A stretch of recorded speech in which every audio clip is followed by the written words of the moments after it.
দর্শক, তামিম মুশফিক মিরাজকে নিয়ে পাকিস্তান সফরের জন্য শক্তিশালী দল ঘোষণা করল বিসিবি। হ্যাঁ দর্শক, বিস্তারিত দেখুন পুরো ভিডিওতে।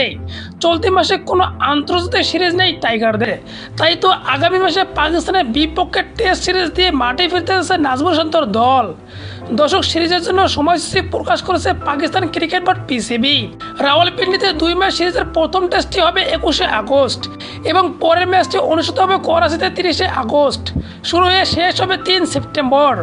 দর্শক, এইদিকে টেস্ট চ্যাম্পিয়নশিপে বাংলাদেশের শুরুটা দুর্দান্ত হলেও এখন পর্যন্ত অনেকটাই পিছিয়ে রয়েছেন শান্ত বাহিনী। 4টি ম্যাচের মধ্যে কেবল একটি ম্যাচে জয় দিয়ে 9 নম্বরে রয়েছে টাইগাররা। দর্শক, কেবল টাইগারদের নিচে রয়েছে ইংল্যান্ড। 5 ম্যাচের মধ্যে 2টিতে জিতেছে পাকিস্তান।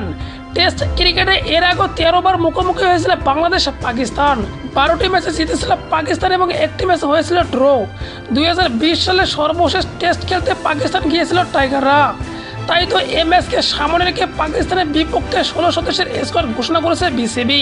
মাহমুদুল হাসান জয়, সাদমান ইসলাম, তানজিদ হাসান তামিম, লিটন কুমার দাস, নাজমুল হোসেন শান্ত, সাকিব আল হাসান, মুশফিকুর রহিম, মমিনুল হক, সৌম্য সরকার, মেহেদী হাসান মিরাজ, তাইজুল ইসলাম, ইবাদত হোসেন, নাহিদ রানা, রিশাদ হোসেন, তাসকিন আহমেদ, শরীফুল ইসলাম। তো দর্শক, বিসিবিতে একাদশে কেমন হলো জানিয়ে দিন আপনার মতামত, আর আপনিও আপনাদের একাদশ জানিয়ে দেবেন কমেন্টে।